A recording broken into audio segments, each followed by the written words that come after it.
I'd like to call the meeting to order. Please stand for the pledge. I pledge Allegiance to the flag of the United States of America and to the republic for which it stands, one nation, under God, indivisible, with liberty and justice for all. Thank you very much. Motion to approve the minutes of the November 8th, 2018 Manistee Township Board meeting. I'll make that motion. There's support. So new supported that we approve the minutes of the November 8th, 2018 Manistee Township Board meeting. Any discussion? All in favor? Aye. None opposed? Carried. We've received your treasurer's report. Any comments? Not placed them on file. We've received your planning commission meeting minutes. Any discussion?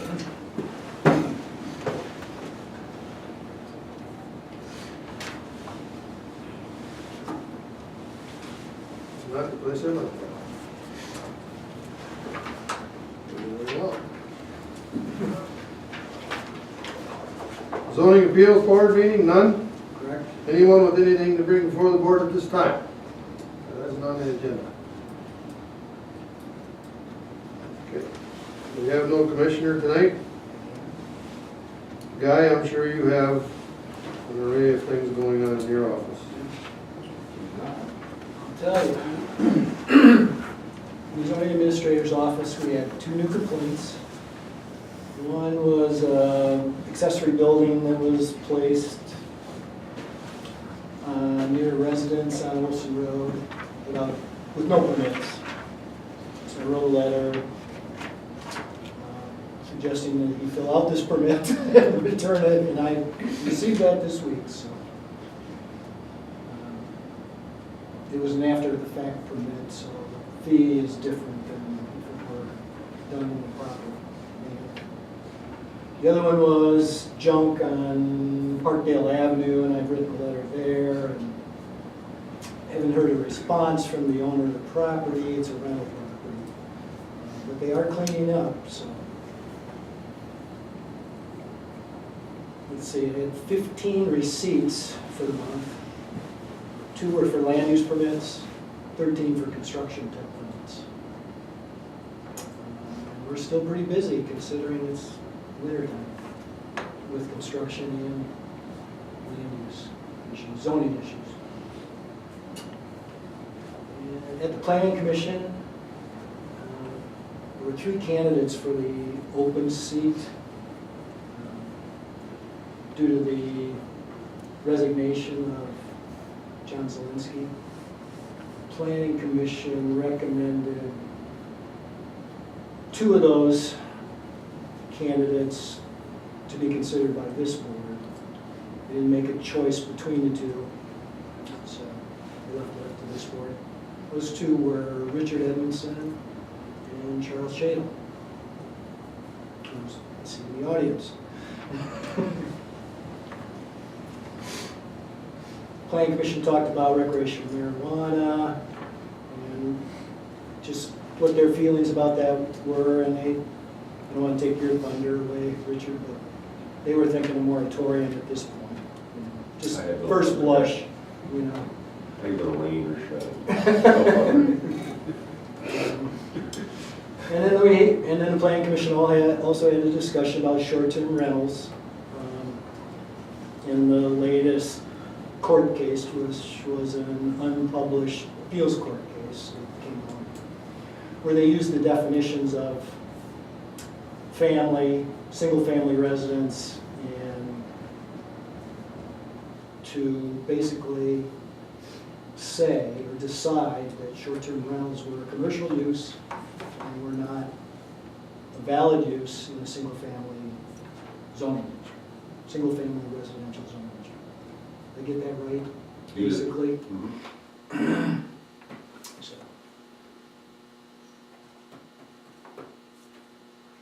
that it? That's it.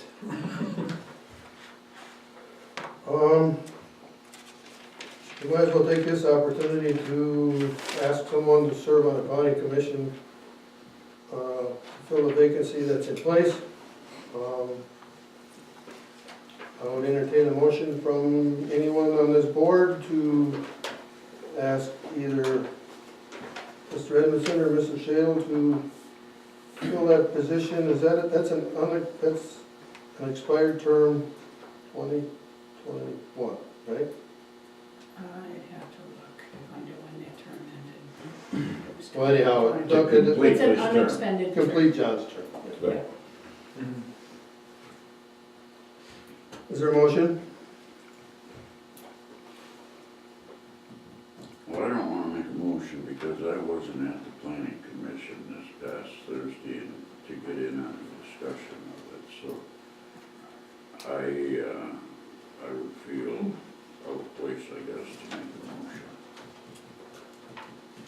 Then I would make a motion to appoint Richard Edmondson to the board, to the planning commission.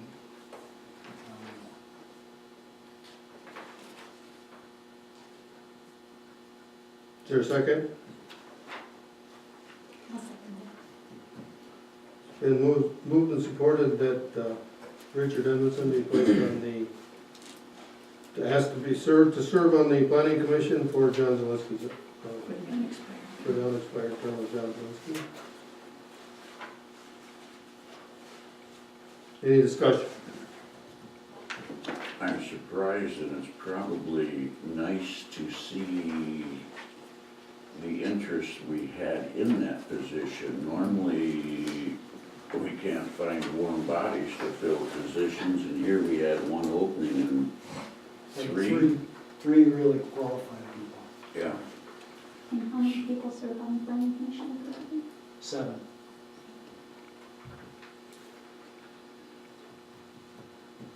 With alternates.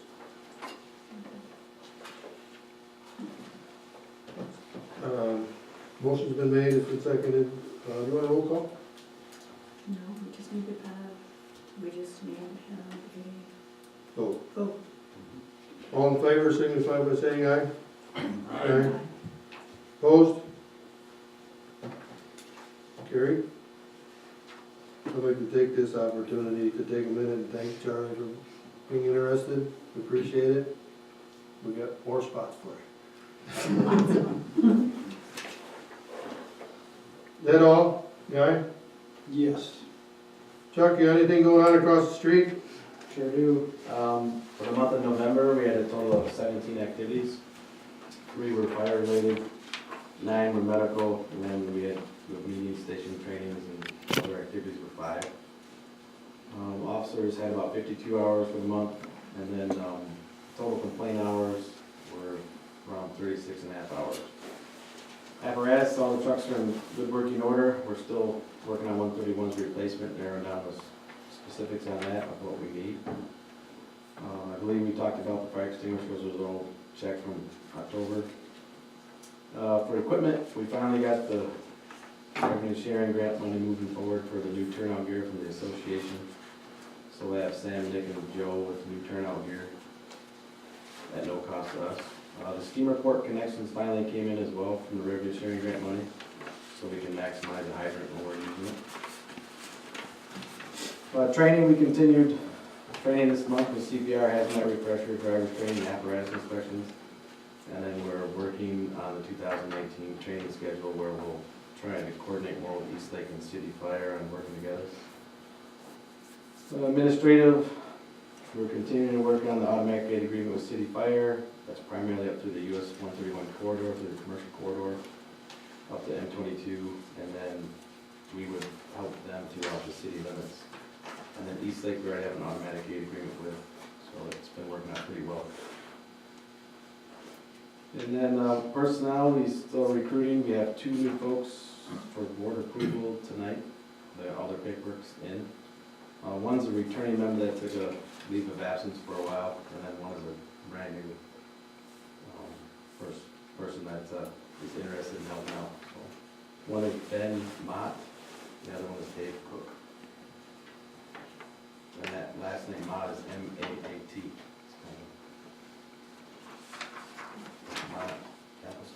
What's the first name? Ben, And Benjamin. And the other is Cook? Dave Cook. David.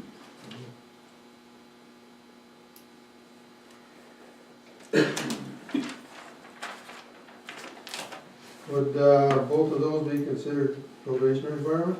Anytime we vote somebody on again, it's 6 months probationary, so that way we go through the, things have changed since Dave's been gone, and then Ben, of course, has to learn from scratch, so he has no experience, so they're both probationary. That brings your roster to what? 27. Yes.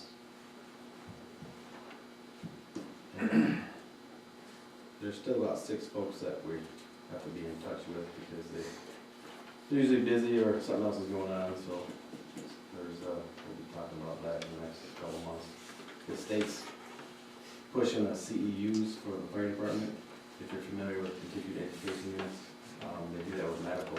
So the state's coming out with a program for firefighters. We don't know how many CEUs yet, but they'll have to make more meetings and they'll have to keep track of that now too, so they can keep their certificates of firefighting. All new stuff, so. And the state, of course, is gonna pay for this, right? Well, no, they're not gonna pay for it, but we're doing, I mean, our training schedule reflects that and we keep track of it. So we're on the right track. It's just that if somebody doesn't make it, now it's gonna be critical for them, more critical for them to make the training. Otherwise, they'll lose their credentials as a firefighter. But the state will pull their certificate from what it sounds like, just like they would pull your medical license. That's what they're working on. We don't know all the details yet. It's making it more difficult to get somebody to help you. Yeah, so. Okay, so you need Dave Cook as a probationary fireman? Correct. Is there a motion to that effect? The motion, Dave Cook, probationary fireman. Is there a second? I'll second. Been moved and supported that Dave Cook be accepted as a probationary fireman for the Manistee Township Fire Department. Any discussion? All in favor? Aye. Opposed? None? And Ben Mott, is that correct? Proper pronunciation? I'll make a motion to appoint Ben Mott as a probationary fireman. I'll second. Been moved and supported that Ben Mott be accepted as a probationary fireman for the Manistee Township Fire Department. Any discussion? All in favor? Aye. None opposed? Thank you. And make sure the boys over there, lady knows that we appreciate everything they do, because we're coming into a busy season. I hope not, but we Right. probably are. Well, that's what I was gonna say too here at the end. If you have a real Christmas tree, make sure you water it. Ours has been using about 64 ounces of water a day, so there's, Oh, you keep that thing watered. next item is liquor inspector. The Heathlands, there's no one playing golf, and the Insta Launch has closed for the season. That's the only significant changes in the liquor activity. Business to attend to, marijuana, recreational marijuana. Richard, that's up to you, my friend. Well, okay, thank you. As we all know, the voters passed initiative law number 1 last month at the midterm elections. That is commonly known as the Recreational Marijuana Act. It is generally an opt-out statute. In other words, in order to not have a marijuana establishment in Manistee Township, you would have to adopt an ordinance that says we opt out of this law and do not allow them. That's just the reverse of the medical marijuana statute, which said you had to affirmatively opt in order to allow medical marijuana establishments in your township. This one is just the reverse. They are automatically allowed in your township unless you opt out. Don't worry, they're not going to pop up tomorrow. The state has 12 months before it has to start accepting applications for marijuana establishments. If the state does not start accepting applications within 12 months, then the local municipalities may start accepting applications on an individual basis, municipality by municipality. The possession of marijuana, the use and consumption of marijuana is legal as of December 6th of this year. Regardless of what happens in Manistee Township, you cannot prohibit the use or consumption of marijuana as long as it conforms to the statute, which basically means you can't use or consume it while you're operating motor vehicles. Although I was reading this again tonight, and interestingly, the list of vehicles that you cannot consume marijuana while you are operating them does not include sailboats. It only includes motorboats. That's good for you. Good for me. Because I'm a sailor, not a motor, but. I bet the guy that wrote that was a sailor too. I don't know, but I'm looking at this, I go, holy mackerel, this doesn't say anything about sailboats. You cannot, people can have up to 2.5 ounces of marijuana in their possession while they are traveling through Manistee Township. You cannot prohibit people from transporting it through Manistee Township. In other words, if somebody buys marijuana in Traverse City and is driving to Ludington, Manistee Township can't make it illegal for them to transport it through Manistee Township. A marijuana establishment can be a host of things. The statute just refers to marijuana establishments throughout for the most part, but what that means is a marijuana establishment is a marijuana grower, a marijuana safety compliance facility, a marijuana processor, a marijuana micro business, a marijuana retailer, a marijuana secure transporter, or any other type of marijuana-related business that is licensed by the Department of Licensing and Regulation. Now, when you are deciding whether to opt in or out, you can go halfway on this statute. You can opt in and say we want, or we will allow one marijuana retailer, one marijuana grower, but that's all the marijuana establishments we want in Manistee Township. You could say we want 2 retailers, for example. You could say we want 3. In other words, you can pick and choose however many you want if you want to have some sort of limit in Manistee Township. It's not an all or nothing thing. If we opt out, if I may interrupt, if we opt out and someone petitions the township for it, Yep. There is an can they initiative. force us? There is, yes, there is, well, the voters can force you. Okay.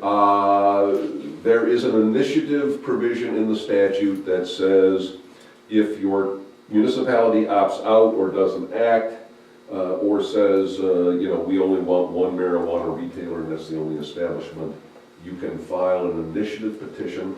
Has to have 5% of the registered voters who voted in the last election for governor. So in other words, whatever that was in November. Diane, any idea how many voters voted for the governor in Manistee Township? Less than 1,500. Okay. So to make the math simple, if 75. yeah, 75 people sign a petition. They put it on the ballot then, okay, and then it goes on the ballot. They have to initiate a particular ordinance, says, okay, we want, 3 retailers or whatever. It goes on the ballot at the next regular election of the township, which could be a special election, a general election, whatever the next election is. And then if it's passed, it becomes the law of Manistee Township. There is no, there's been a number of discussions, I know, amongst attorneys all across the state about whether you can do a moratorium. It's my view and the view of my office that a moratorium is not really what you want to do. because this is an opt-out statute. A moratorium just says we're not gonna make a decision. Well, if you don't make a decision, you're automatically in. I mean, that's the way the statute is written. So, instead of adopting some sort of a moratorium, if you wanted to opt out, we simply adopt an ordinance that says we're opting out. And we've had a number of municipalities have already done that. The city of Ludington is adopting an ordinance that says that they're going to opt out. Now, not sure how long that will last in the city of Ludington. Proposition 1 passed in 5 out of the 6 wards in the city of Ludington, and the new mayor is expecting that if the city doesn't do something in the next year, that they will get an initiative petition. We've had a number of people show up at city council meetings indicating that that's their intent already. Fodder Township has introduced an ordinance to opt out completely. I don't know what the vote was in Manistee Township. Did it pass? Did Proposal 1 pass in Manistee Township? It did, okay. So I mean, you have to take that, take the lesson of that. If the voters have approved it in Manistee Township, what are they going to look at if the township board says, yeah? We went through that district and it failed. We did. Township. I have it backwards. Oh. It passed one place, it failed in the other. Oh, in one precinct and not the other? Well, the people that came through the door Uh-huh. passed it, but the AVs did not. Oh, okay. And, You add it all together. and you add it It all failed. together and it didn't pass Oh, okay. by only a few votes. Oh, okay, so it was pretty close. Mhm. Yes. There are some financial incentives built into the statute. Local municipalities can charge a marijuana establishment an annual fee of up to $5,000 to cover inspection costs, enforcement action costs, and so on. There is also, as you may have heard, a 10% excise tax on the sale of all marijuana in the state, 10% of the sale price. 15% of that 10% tax is returned to the municipalities that allow marijuana establishments on a pro rata basis. So if Manistee Township has one marijuana establishment and Grand Rapids allows 50, Grand Rapids will get 50 times more of that 10%, of that 15% of the 10% excise tax than we will, okay? Shoot. Yeah. So Another, there's not a lot of revenue coming back to the township from that particular tax. right, well, it depends on, I mean, if there's only 2 of them in the state, you're gonna be Right. pretty busy and you're gonna get a lot of money, but my guess is there's not gonna be just 2 of them in the state. Right. Another 15% goes back to the counties, again, based pro rata on the number of establishments allowed in the county compared to the rest of the state. So that goes to the county. 35% of that tax goes to the school aid fund, and then the other 35% goes to the state road fund. So that's where the 10% goes. How much goes to the roads? 35% of the 10% excise tax. 3.5%. I can Yeah. see, well, we ain't changing that, I'll be quiet. I don't know how the roads got their fingers in the pot. Well, this was an initiated law, John. It wasn't something that the legislature came up with. So my guess is whoever wrote it said, how are we going to get people to vote for this? Whose palms do we have to grease in order to get the voters to vote for this? And roads and schools were the obvious choices, right? Yeah, but there's no money for more law enforcement and. Well, the county gets 15%. I mean, that can be used for law enforcement. Personally, I'm not so sure that the law enforcement aspect of this is that great. I mean, I hate to tell stories out of school, but you know, marijuana has been around for a long, long time. Okay, this only just legalizes it. It doesn't, you know, the people that want to use marijuana have been using marijuana for a long time. And have, you know, this isn't going to all of a sudden be reefer madness, in my view, and, you know, we're going to have crazed people running around Manistee Township. Well, we do. Yeah, yeah, it has nothing to do with marijuana, right? Yeah, we just have a lot of crazy We don't know that. So, you know, I'm not sure, and like alcohol, the age limit is 21, so you have to be 21 or older to use it or consume it or possess it. You cannot use it or consume it in a public place like parks, restaurants, bars, and so on, unless the proprietor allows it. And if the proprietor allows it, it has to be allowed under circumstances where people that are less than 21 can't be there, in other words.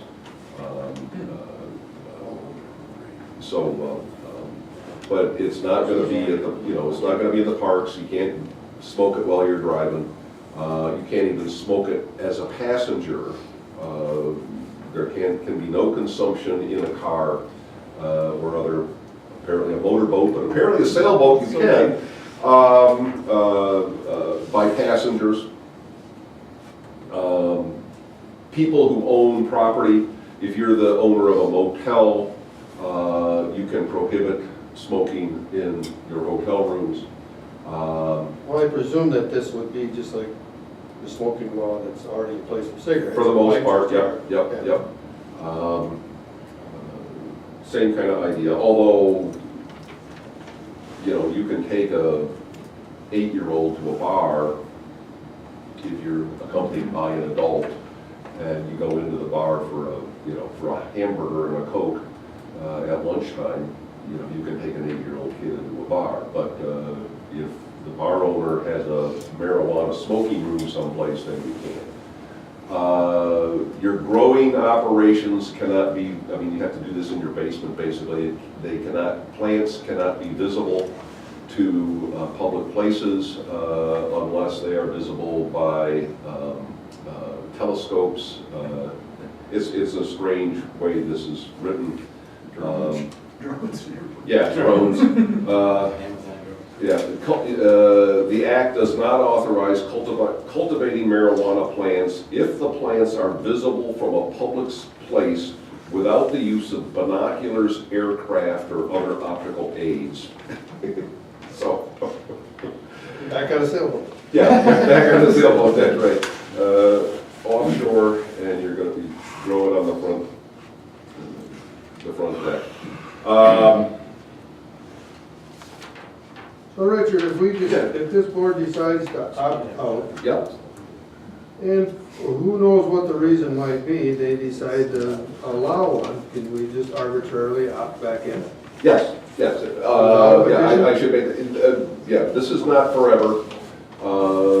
If you opt out right now, you can opt back in later on. You can amend that ordinance and so on.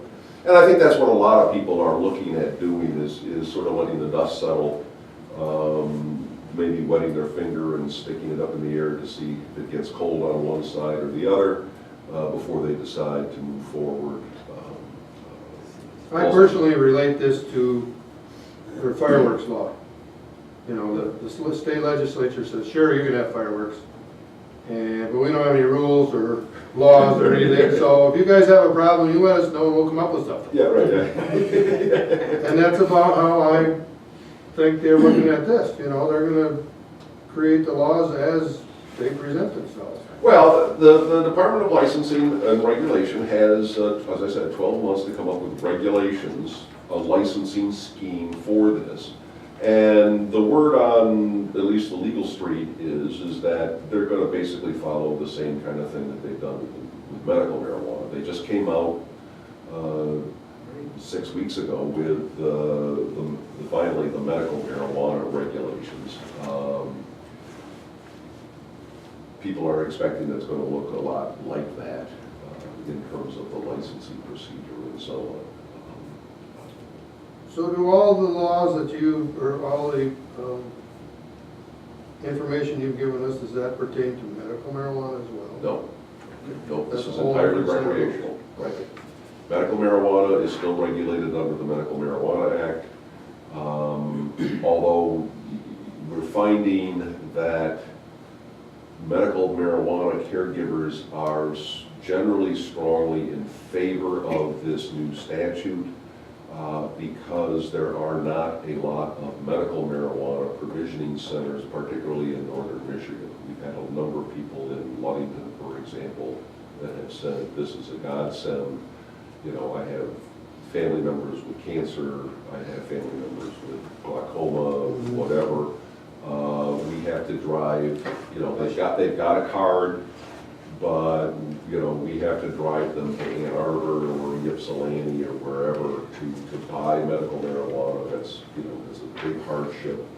It'll be so much easier if we can, you know, just go down to the local, you know, pot is us or whatever it is, you know, store and buy it right there.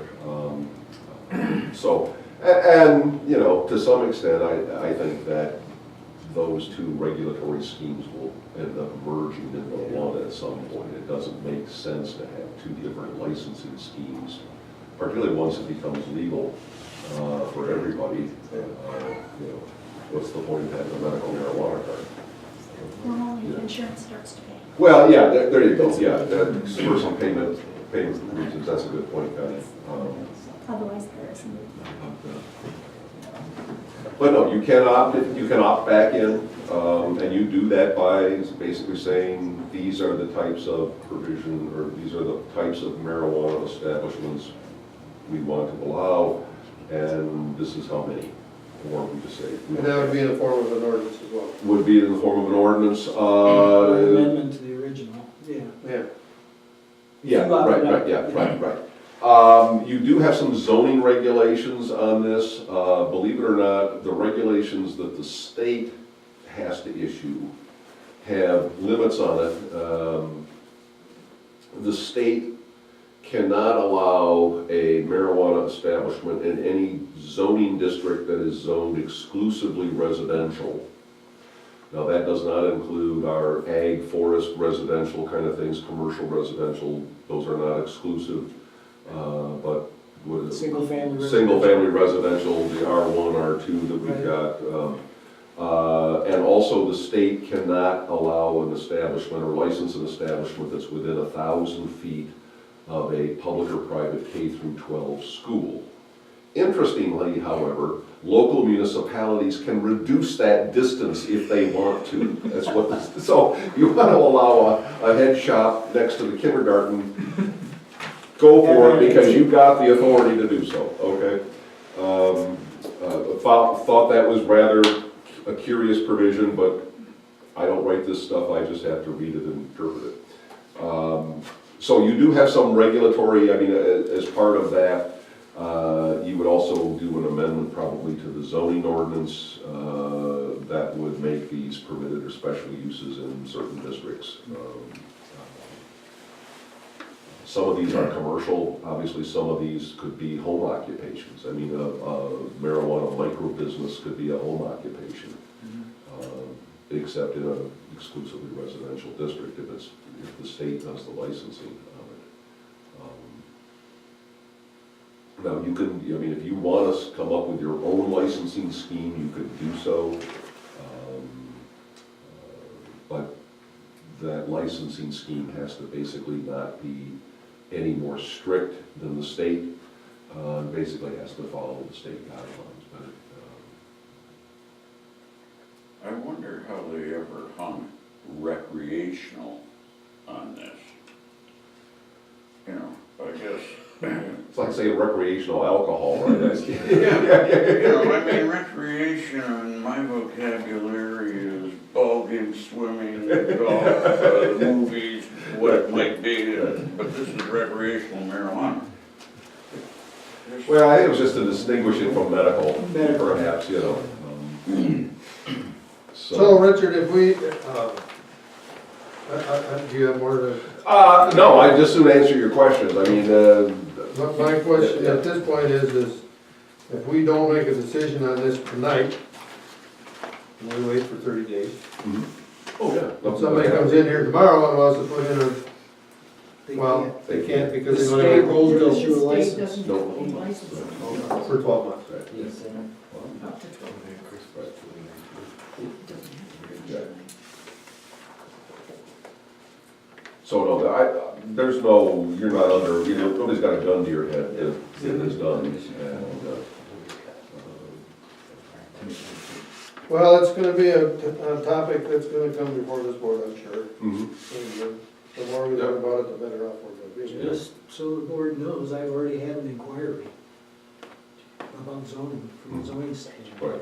If we were gonna allow. Yeah, some of these are gonna be commercial enterprises. I mean, the provisioning, the secure transporting centers, I mean, they gotta have all kinds of security and so on, and, Well, I think there's you know, I mean, people out there that are preparing for Right. 12 months down the road, they're right, seeking real estate buildings. yep, yep. And I know, you know, Stronach has already adopted a marijuana facilities ordinance, and has already issued one license for a marijuana facility in Stronach Township. The city of Manistee has got 3 applicants for marijuana facilities. Now, that's Those are medical ones. medical marijuana facility, those are different than these, but I mean, they're, you know, rumor has it that is a large commercial grow operation looking at the Kmart store. I mean, now that's only a rumor at this point in time, but I mean, they're looking for empty big box stores. They can, you know, they don't have to build something, they can just come in, take the shelves down, put the lights in, you know, put locks on the doors and security cameras in the corner, and, you know, there you go. So. What's that? Broken in all the time. He's gotta be busy. Well, you know, I don't think or I am not in any position to make a decision at this point. We still have to study it more. I don't know, any other questions, members of the board? No, quite informative. Okay. Thank you very much. My pleasure.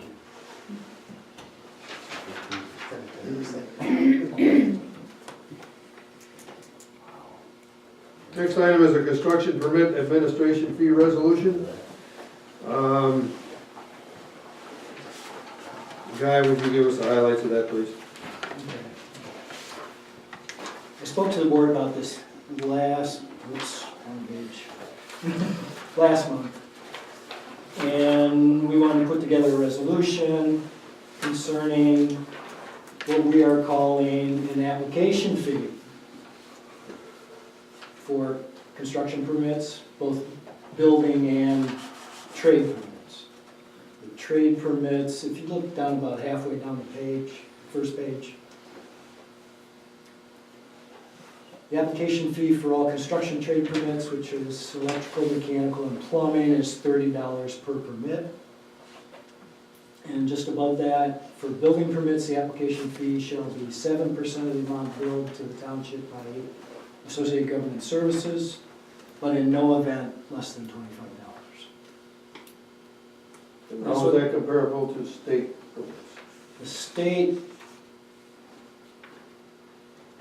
I believe in all cases, charges a $100 application fee, plus then inspections and stuff on top of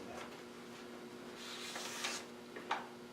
So we're still gonna be, in trade permits, will be 2/3 of the cost of a trade permit from the state. And in the case of a building permit, we're gonna be 4 or 5% below what the state would charge.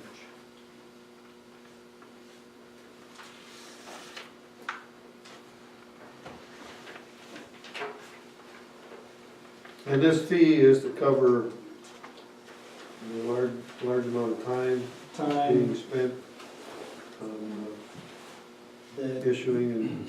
Karen and I spend Yes. handling all the paperwork. when Diane and Connie are spending time with all the checks, money that's going through the township now too, so. Yeah, we've increased that a lot. As far as the deposits and the posting and all that. Yeah, I mean, we're getting, it's averaging 15 construction type permits a month now, if not more, in the summer.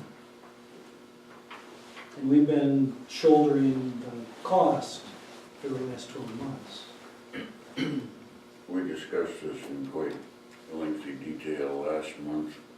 If I'm not out of order, I'd make a motion to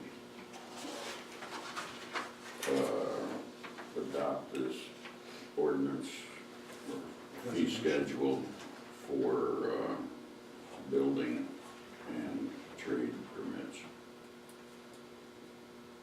Is there a second? I second that.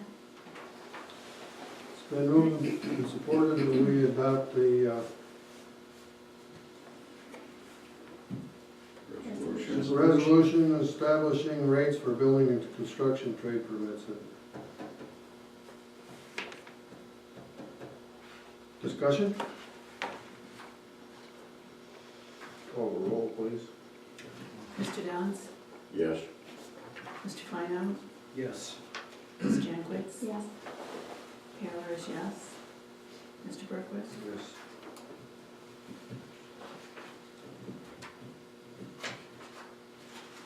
Thank you. Thank you. And they have been very busy. All right, you had an opportunity over the last 30 days to look at the annual township calendar. Any more changes need to be made?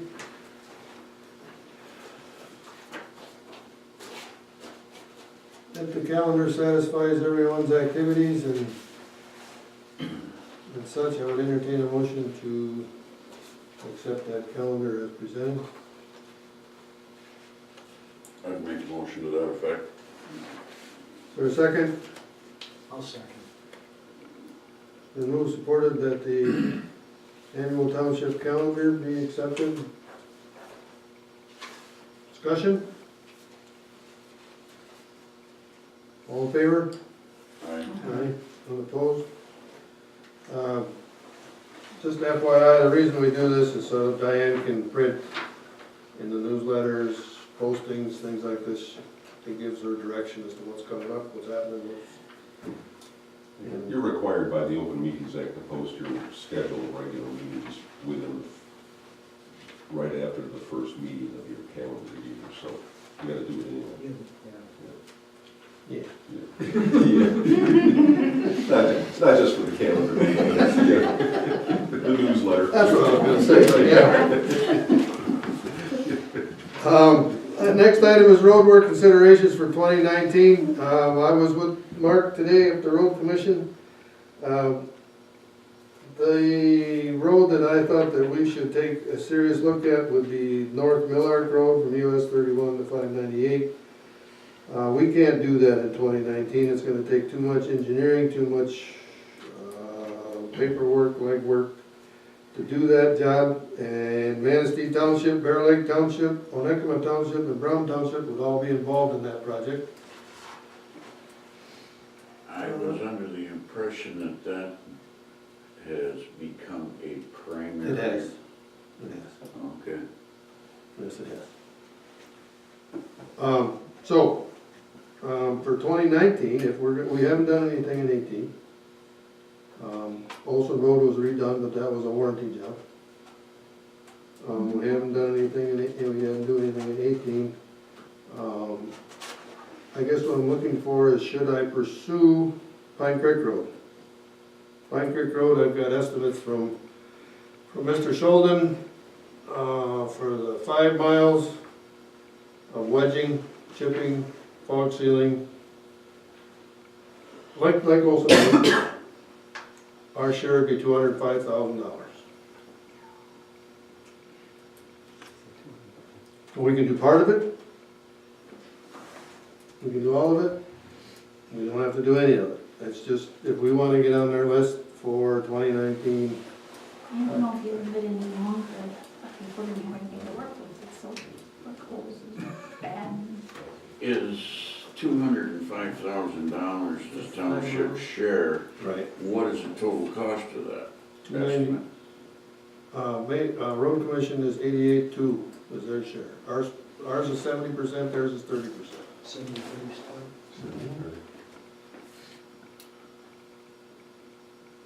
$42,000 a mile.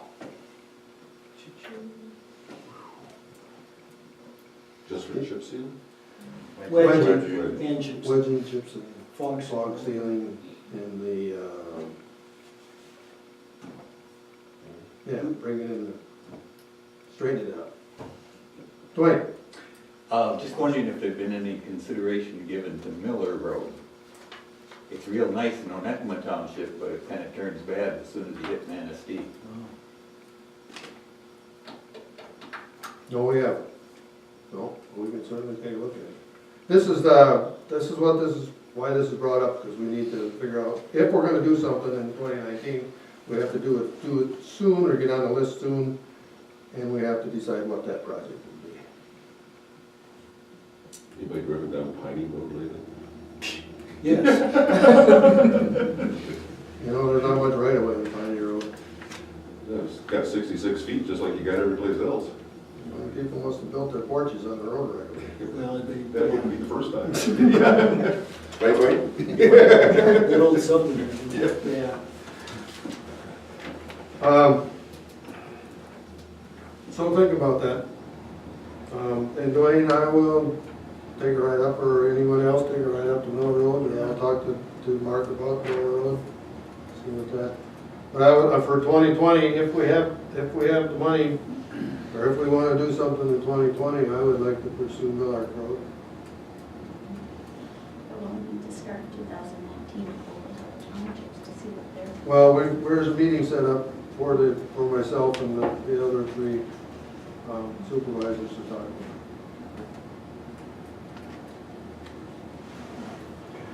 I was under the impression that primary roads are paid for by road commission and DOT and not townships. Obviously, that's not true. Not according to Mark, no. Well, That'd be a good question at your next MCRC meeting. that's why they pushed and pushed to get that Millard Road turned to a primary road, because it was a play for all townships together, and that would be like rounding up cats, and it would never work. And one township's portion was worse than the other. There was all kinds of situations. Anyhow, that's one of the reasons that I believe it was turned into a primary road, and I don't think there didn't used to be an expense to the township on a primary road. Cot Dots being a good example. That was a whole different fund. Well, I understand that. That helped out the road commission. That was Article 51. Well, that's where a lot of the money come from, because the tribe paid into that. Well, I think the county gets more than you guys get. Do you get more road funds for primary than you do for local? Yeah. No, okay.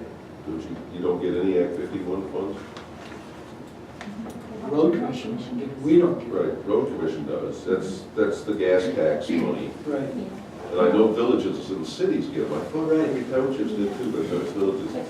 When he comes in, he brings that report to show what the gas tax is, and then has it broke down by each township, what they're entitled to. And Okay. then stuff that Mark brings in. The meeting that they had today was at the road commission, and it explained that Title 51 money. And villages, cities, Right. were eligible, the townships were. Yeah, they got major roads and local roads. If they're in a joint, if they're in, there's all kinds of terminology that they use for that, but if it's a connecting road to a major thoroughfare. You wouldn't normally get charged for any state roads. Everything else is-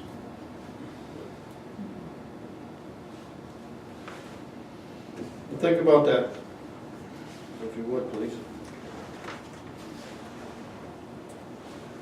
Anything on that subject? Yeah, on that okay. subject, Dennis, I travel it as much as you do, or just about. Is Hill Road is a fairly good road, rapidly starting to deteriorate.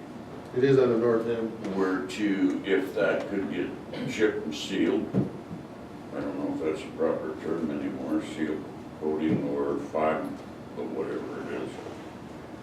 But if we could get a price on that, because I don't know how old it is, and like I said, if you drive over it now, it's pretty good shape, far better than Pine Creek or Piney or Millard, but at the rate it's starting to slip, it'll be just like them. Well, it was interesting today that they suggested to me that when you do the fog sealing and bridging and everything that was done to Millard, or to Olson Road, that's good for 5 to 7 years. Which I thought was a short amount of time. Short time, yeah. Yeah.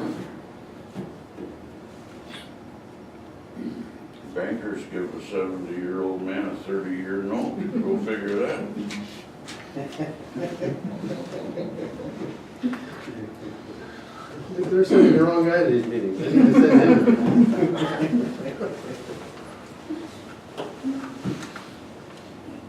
All right, item number 5 is Northwest Michigan Health Grant. Last year I applied for that grant and we received, we were approved for that grant, but we were unable to get the work done in time to actually take advantage of that grant.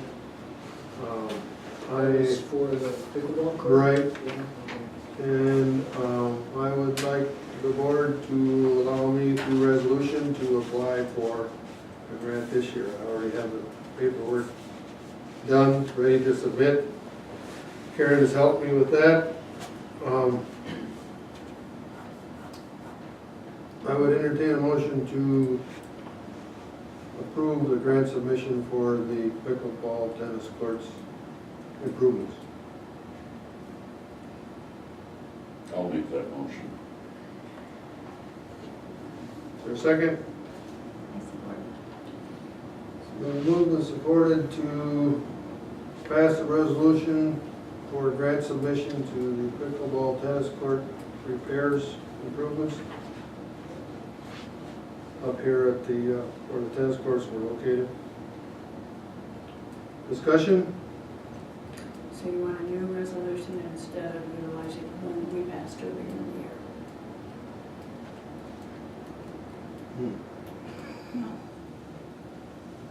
No, I guess what I'm asking for is I'm asking for permission to apply for that grant. Okay. No resolution needed because we already have one. in We place. already have one in place. Okay. So now what I'm asking for. Permission. Permission to submit the grant. Permission to submit the grant. We don't need a resolution, we did that already, just permission to submit the grant. I'm looking for permission to submit the grant. Got it. Makes a motion and that was supported, and so we're good. All in favor? Aye. Aye, none opposed, carried. Thank you very much. Item number 6 is, I'd just like to thank you all for your consideration. thank you, Charlie. Thank you very much. This topic's been a little long, so thank you, Dwayne. You said. Item number 6 is Municipal Fire Authority. This is a discussion that's taken place between Chuck and myself on behalf of Manistee Township. Filer Township Supervisor, the Chief and Assistant Chief, and City of Manistee Mayor and Public Office, Public Safety Officer. What this conversation is at this point is to be interested, we're asking if we're even interested in being involved in a municipal fire authority. And what steps would have to be taken if we were going to do that is we would have to advertise for request for proposal for someone to investigate this and see if in fact it'll work. Tim Cosell? Proposal from the city has offered to prepare the RFP request. In other words, stating what it is that we would like to have in the survey. What that would do is that would, Chuck, you want to chime in here? Sure. Basically, the idea came, we've been working together with the city and stuff like that, and they've been working with filers on Medicaid. And we've talked about it over the last few years. Chief Colzo came to town and then come up with the idea of looking into the fire authority. So he's kind of taking the lead on it. We're not opposed to the idea, just to see what would come out of it, and that's what this is, just an inquiry to see if people are for or against it, what their thoughts are. And it sounds like he's taking the lead on it, so I've been in contact with him on other things too, so we're just trying to work together more, which we have been. There's pros and cons to everything, so just. And that's what this investigation. Just to, Right, yeah. right. It doesn't mean there would be one, it's just to see How it would, how it could work. even if it will work, maybe they come back and say it won't work. Well, they're looking for an RFP for a feasibility study is what they're looking for. Right. And the RFP is for free, I mean, that's just somebody writes it up, but Right. the feasibility study is Feasibility gonna cost some study money. costs, And right. at that point, you're gonna have to decide whether we'll hand it up or not. This isn't a short-term project, this is gonna take a long time to put this together, if in fact we do follow through with it.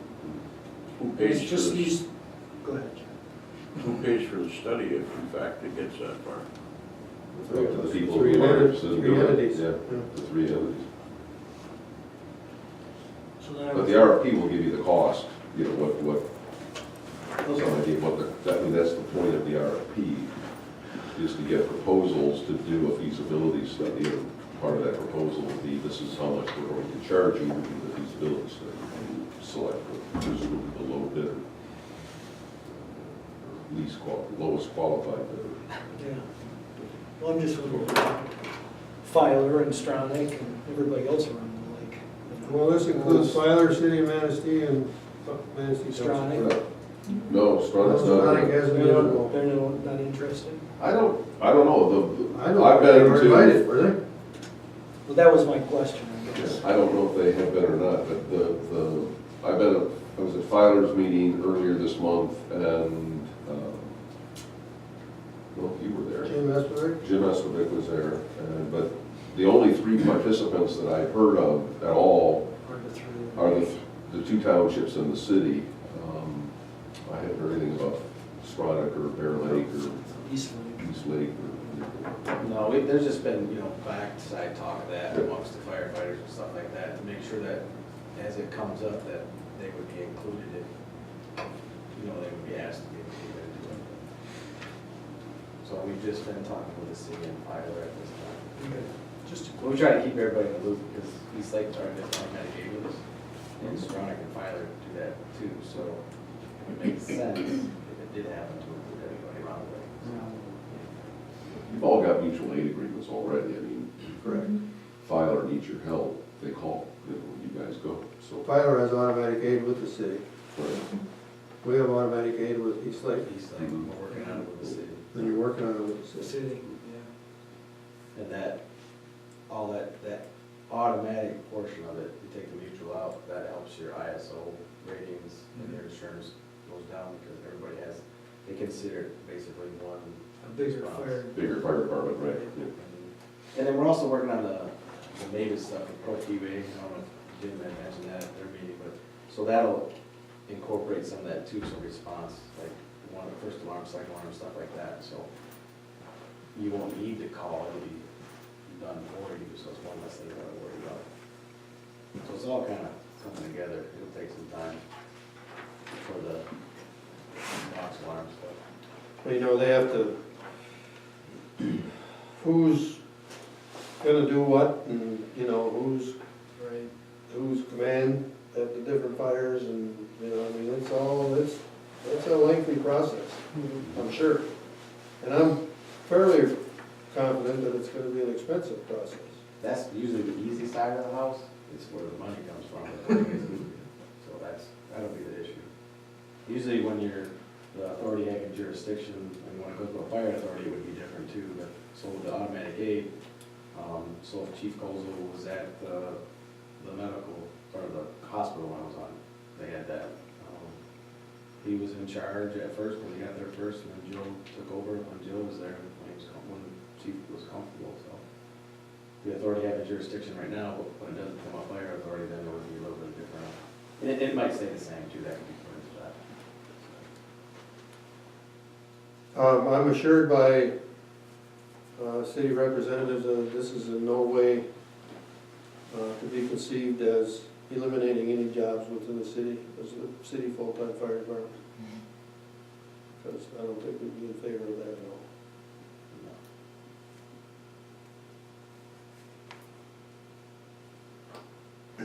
The basic idea behind it too is to get better service throughout the communities. It's like during the day, we're pretty short-staffed. So like, example, Dave Cook now, he works nights, so he's available during the day, so that's gonna help out during the day, but then, you know, you don't know when people are around, so that's the biggest thing there is to get the best service to the community. That's the drive for it. So are we interested in at least finding out what it would cost to have an authority? That's the question before you right now. It costs us nothing. Sure.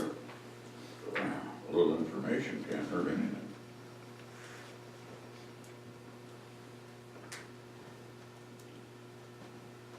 Anyone else?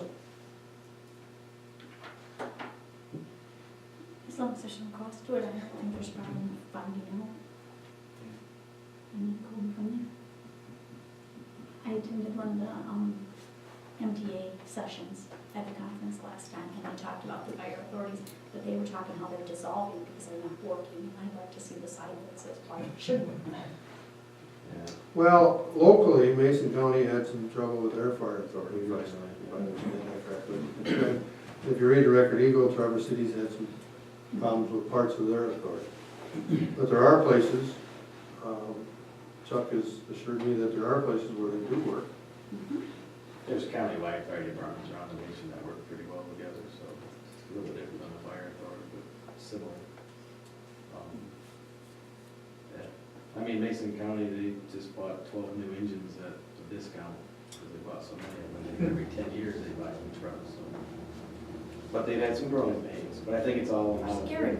Well, he only wants one. He doesn't- That's one of the principal reasons that people put together Cost sharing. authorities, is to share the cost of the equipment, which is getting more and more expensive. Plus you get similar equipment. Right. We've been working on that kind of in the shadows with like large diameter hose that we got with the river sharing grant. City has 5-inch, large diameter, we have 5-inch. Either has 4. So we have the adapter issue. So we've been working on stuff like that. Turnout gear, SCBAs, we have different SCBAs, and we got 4,500 PSI SCBAs because the city has them. East Lake's getting 4,500 PSI SCBAs, so they're compatible, but they're still different. I mean, they're different things, so the fire authority end up with all the same stuff, so you could grab an air pack off of this city's truck, and it would be familiar. Be the same as ours. There's a lot of pros like that, but I mean, there is cons to it too. So the general consensus is to say, yeah, you know, put out an RFP. 50% of the 10%. Okay, thanks. We'll let you know how that comes out. Last item is kind of a, well, it's a issue of clearing up the agreement that we signed with the Little River Band of Ottawa Indians on September 10th, 2014 to clear up basically the signature page. We were all, everyone, myself included, was all excited about this and all the handshaking and baby hugging and everything that was going on during this, and we inadvertently didn't execute the signing page as we should have. And it's been brought to my attention, or our attention, that it needs to be straightened out. So in front of you, you have a resolution that does just that. It straightens out the signature page that does not have, excuse me, John Dodds is the clerk. Doesn't have my signature over Mr. Anderson's. And who knows, 10 years down the road when we're not in these positions anymore, and who knows where we'll be if something comes up with that agreement. This will clear all that up. And I've talked with Richard, I've talked with Mr. Wendling, I've talked with Tom St. Dennis, and everybody's in agreement that this is the right step to take. So, So, the agreement you have in front of you needs to have a modification of what's printed. we need to amend it, Yes. okay? To consider passing it before it gets passed, you need to be aware that it needs to be changed. So in section C, where it Section says C. C, front page, almost to the bottom, C. Whereas John Dunn's, Is that you, Jen? find it? one. Whereas John Dunn's, who was and remains a trustee of Manistee Township, signed the agreement instead of the township clerk because that office was vacant at the time. So instead of saying Then- Township Clerk Rebecca Dinson and, it needs to say Township Clerk because that office was vacant at that time.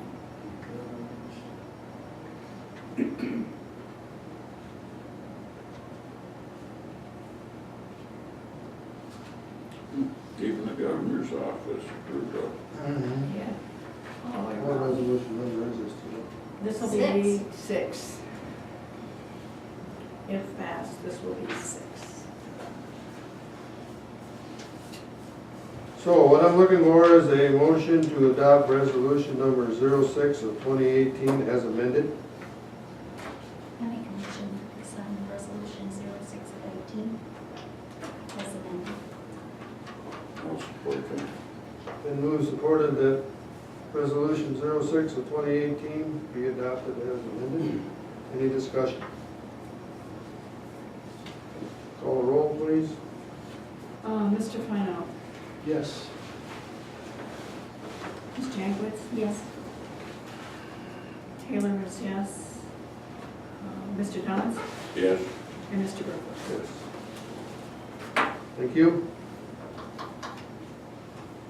Thank you, Richard, for helping us with that. No problem.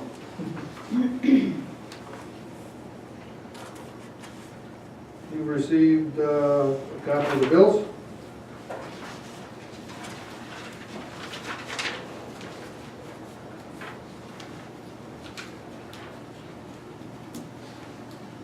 I'll make a motion to allow the bills presented, paid as presented, and any incoming bills for the month of November, December. December. Is there a second? I'll second. Been moved and supported. The bills for November and incoming for December be paid as received. Any discussion? All in favor? Aye. Aye. None opposed? Reminders, MTA doesn't meet till March. Zoning Board of Appeals will meet January 8th, if there is one. Planning Commission will meet Wednesday, January 2nd, here at the Town Hall. And the regular next meeting of the Manistee Township Board will be Tuesday. Wait, you have the Appeals Board meeting and the Yes, they're both scheduled the same day at the same time. Okay. Manistee Township Board will meet Tuesday, January 8th, 2019, 7 p.m. here at Township Hall. Any other public comment? Yes, Sir? couple of things. Question to Guy. We heard anything from our solar people? No. Okay. And I Have did you hear done any from calculations on the Oak cemetery, Grove. Oak Grove thing? I've asked for some information from their engineering firm Okay. and not received it. And I gave that information to the developer and he said he would take care of getting it to me. So it's, I'm not holding anything. You're not, we or you are not. Okay. Do you need me for any reason at the January 2nd Planning Commission meeting that you can think of at this point in time? If you do, call me, but I don't think I have it on my calendar. Okay. Last but not least, taking my township attorney hat off and putting my township citizen hat on. I would really, really, really urge you guys to please take a look at a short-term rental ordinance for Manistee Township. It is getting to be a problem, not only in my neighborhood, but in other neighborhoods. The Marlon Heights neighborhood has had issues. Not trying to outlaw it completely, but yeah, when you have 20 cars parked at a cabin that's got probably an 800-gallon septic tank for a week, and they're partying on the beach until 3 o'clock in the morning outside your window, when the rest of us have to go to work every day. They leave their trash, at the end of the driveway, when they leave on Saturday, and the raccoons have eaten most of it by the time Tuesday comes around or Wednesday morning comes around and the garbage collection picks it up. It's just getting to be You really. addressed this subject somewhat in the past, and you had And we put together a proposed ordinance last winter, the planning commission. But then the planning commission did not recommend it to this board, at least that particular ordinance. Dick, if I may, kind of put both hats on here. I have two hats, why not? Yeah. Okay. We, the planning commission, has heard about the 20 cars, 10, whatever it might be.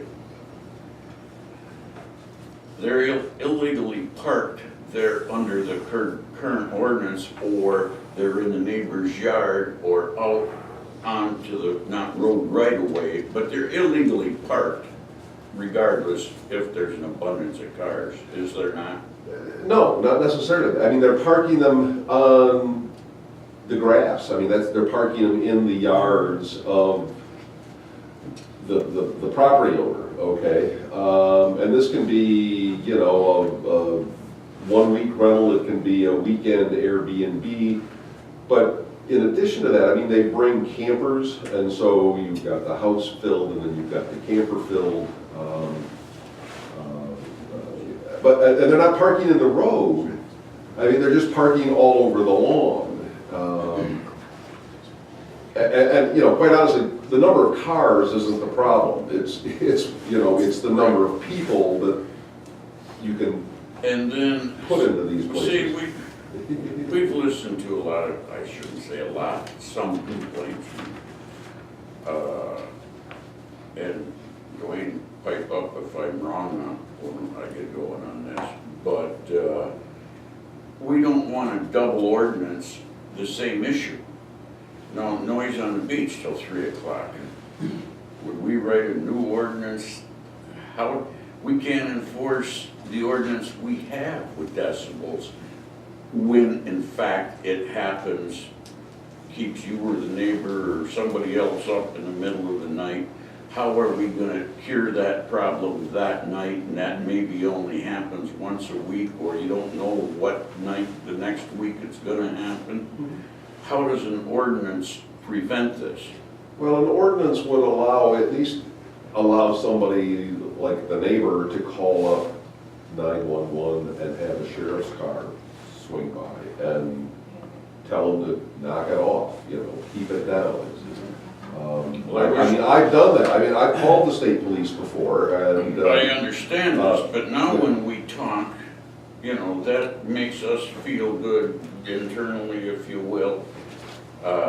If John was here and called the sheriff's department, he's got one car out and it's in Marilla or wherever, we haven't. No, I understand, I mean, but the fact that it's sometimes difficult to enforce doesn't mean it shouldn't be still the rule of Manistee Township. The other point is that the other way you can enforce it though is the ordinance that the planning commission looked at was a licensing ordinance, okay? And you had to get a license, was it every 2 years, if you were going to offer your home or your cottage on a short-term rental basis.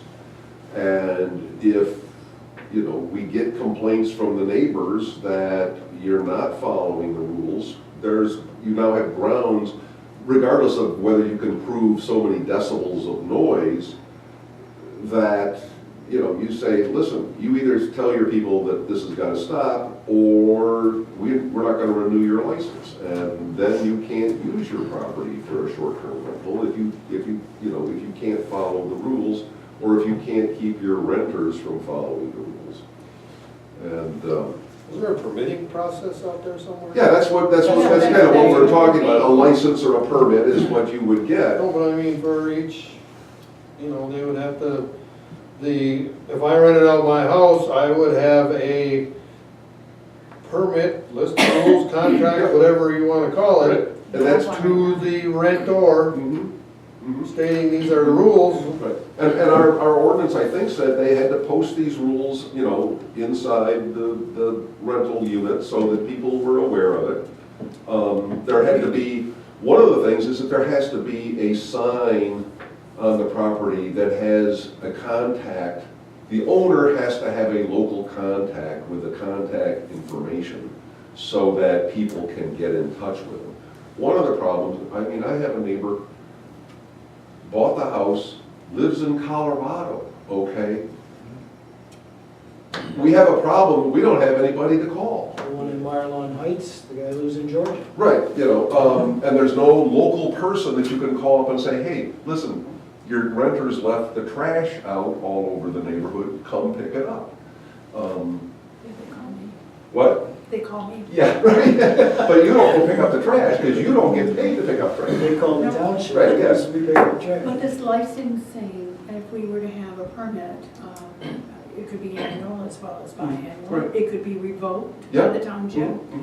And could it also limit the number of persons? Absolutely. That was part of it. That could have occupancy Right, within right. them, You- just like a hotel room? Right, yep, you can't Quiet hours or cram. such? Yep, that was all part of the ordinance. You can't cram 30 people into a 2-bedroom house. Just because everybody are all kids and they want to sleep on the floor in sleeping bags, because that 2-bedroom house has got a 1,200-gallon septic tank.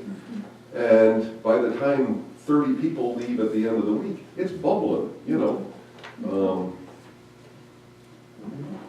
So anyway, I'll get off my soapbox, but please, take a look at that. And Guy's got a copy of it, consider it. Well, your group looked at it. Now, obviously, So that's the to be planning changed. commission. Yeah. You drafted it? Mhm. Are there any updates that need to be done to it with whatever may have changed legally No, in the because past year? we didn't do it as a zoning ordinance. And the case that Guy just referenced is the last in a number of cases that have reached the Court of Appeals.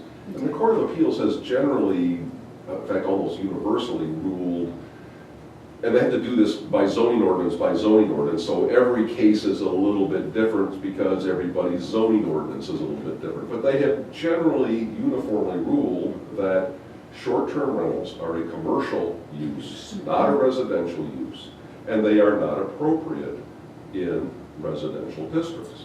Unless you've got some other scheme. And maybe they should be assessed as commercial. Yeah, well, I don't know. Yeah. I think that's an additional. Right. Yeah, that's the second. But one of the things is that, you know, you limit the number of people that you can have. Or you require that the cars, you know, be parked on pavement, not on the sand dunes or Well, the occupancy is a fire issue. Exactly, yeah, you know, that the property owner provide a secure place for the trash at the end of the week so that the skunks and the raccoons and the dogs don't eat it all. So in conjunction with this, in order to determine the number of people that would be allowed on that particular site, someone would need to inspect it. So in addition to the permit fee, there could be a flat inspection fee that was non-refundable if the permit was not approved. I'm sure, I think there was an application. Yeah, there's an where you would have application, to say An how many application bedrooms you Yeah, had. the size of the bedrooms, how many bathrooms, the size of your septic tank, the size of your water well. Okay, we didn't Yeah. necessarily have to go out and verify all of that. But we could. You could, right. Yeah, and that's one of the things that the ordinance allowed, was it allowed the township to inspect the property. Okay. But we wanted a copy of their septic tank, you know, their septic permit that's on file with the county, their well permit that's on file with the county. Okay. You know, so we've got those in, you know, in our records. But, like I said, we're not trying to say, you know, because I understand why people want to rent their cottages out, sometimes. And it doesn't apply to long-term rentals. I mean, if you wanted to, you have an extra house and you rent it on an annual basis, I mean, that's a residential use. We're talking, what was it, 2 weeks or less, or 30 days or less? 28 days is time. what that Yeah. appeals court Right, is. yeah, 28 days or less, you know, kind of thing. So, Right. This is just a question from a citizen, and I'm wondering if we could just set up perhaps a set of township rules for short-term rental and publish them rather than setting up another township department of regulation. Because you're talking about another license, you're talking about inspections, checking, and it really sounds like a department for the township to me. well, it was all kind of based under the zoning department, Yeah. but the problem with doing it as a zoning ordinance is that people will say, well, I've been doing it, or I was doing it before you adopted the zoning amendment, and therefore I'm a non-conforming use, and you can't make me stop, okay? And the other is, if you say you can't have this license, they can appeal it through the appeal process Right. of zoning ordinance. Right. So there's benefits to having it as a regulatory police power ordinance as opposed to a zoning ordinance. But, you know, I am cognizant of Dwayne's comment that, yeah, we don't need to create a giant bureaucracy, but it's a 2 or 3 page, fill out the blank forms, give us a couple of pieces of paper that show us what the floor plan of your house is and your septic tank permit, and here's the rules, please post them, and, you know, you gotta identify a contact person and a phone number. And only inspect if there's a problem. What? And only inspect if there's a Yeah, problem. yeah. I mean, we don't have to go inspect every single one. No. But anyway, Okay, thank you. sure. Probably longer than 3 minutes. Anyone else? You read that on there, huh? Probably rolling. Lawyers are known for reading fine print. Anything from anyone else?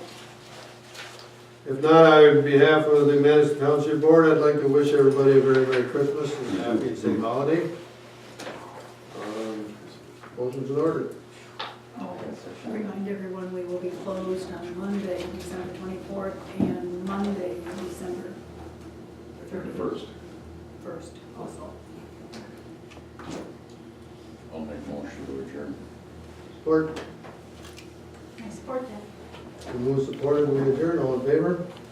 Aye, none opposed? Holy cow, Richard, I'm not inviting you back, that's all I have.